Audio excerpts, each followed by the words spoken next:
Zach, reviewing the film, what were some of the things that maybe stood out to you positively and negatively? Positive when we got third down stops and kept them out of the end zone, and negatives when we did the opposite of that. What do you think you guys did later in the game to get some of those third down stops that you weren't earlier? Do you think it was just more so toughness or? No, I mean, a couple times good plays in coverage, guys getting PBUs. A couple times maybe some good pressure or good, good job stopping the run on first, second down to getting good third down situations. So. On that big touchdown, the 72-yarder, what exactly happened in the secondary there that kind of broke down the loud, I think that was Means or whatever his name is, kind of break down the sideline? Well, I'd say I probably made a dumb call and put him in a bad position. So. Outside of that and a few other plays, what did you think of the cornerbacks, specifically Martin and Emmanuel? Did some good things, had a couple plays that they want back, obviously. So, that's the first game of the year. Obviously, those guys are competitive guys. They know when they make a mistake and they know what they did wrong, and so they've had a great week of work so far trying to get some of those things corrected. And then obviously they did some really good things and some good plays and coverage, and they're looking to build on that. Much different opponent this week with that running game of NC State. What have you seen from them on film that kind of stands out? I think they do what they do as good as anyone in the country. I mean, they rushed for 295 yards in the opening game.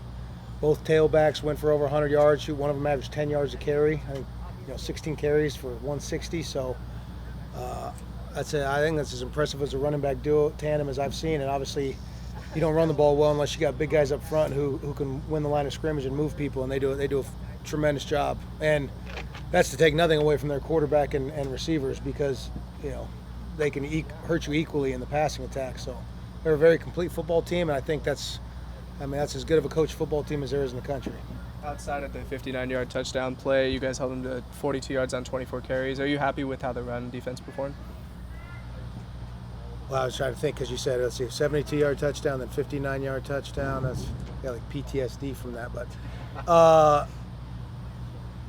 yeah, I mean, if we can throw out all the big plays, then yeah, we played pretty good run defense. So, yeah. One of the things that you stressed last year was creating turnovers and doing something with it. First quarter of this game, your defense makes 2 turnovers, the offense takes it and scores. Is that what you're really looking for from this bunch this year? I think everyone in the country is looking to create turnovers, I mean, Tyrus made a heck of a play, just reacting on quick game, got his hands up, jumped, caught the ball. I mean, that's just a guy making a play. The speed option, we did a nice job stringing it out. I'm not sure we actually forced that turnover, but I think anytime you're putting pressure on an opponent, you make them operate a little, hopefully faster than usual. So we need to find a way to cause more. With the transition from fall camp or practices to actual game action, it can be kind of tough to get the tackling down pat in the first game. How would you assess your team's tackling in game 1?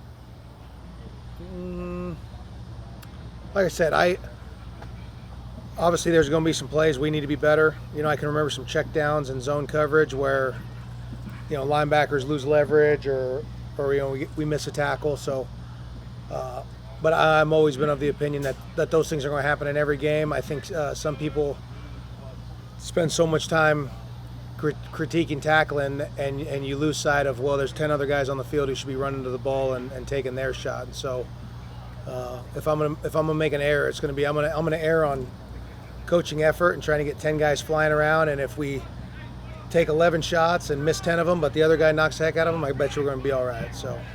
You get a couple guys back on the defensive line this week in Harris and Russell. How much will that help with the rotations there? It's always good to have depth, particularly up front, because you have to rotate more up there typically.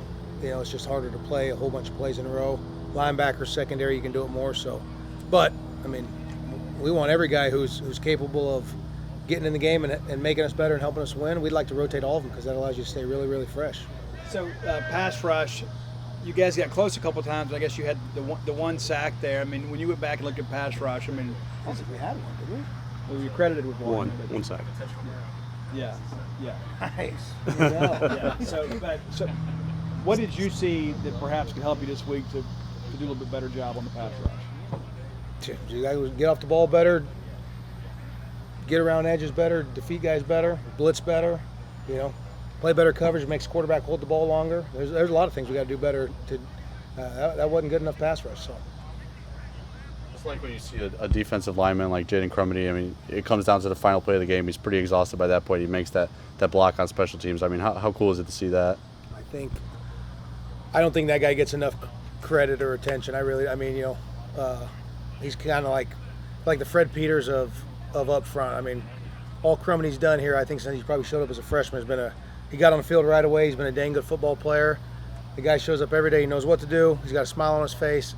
He goes to work. I mean, there's no drama with that guy, and obviously that's why he's a really good football player. And in the most critical moments, surprise, surprise, look who shows up and makes the play that preserves a victory. It's funny how that works, huh?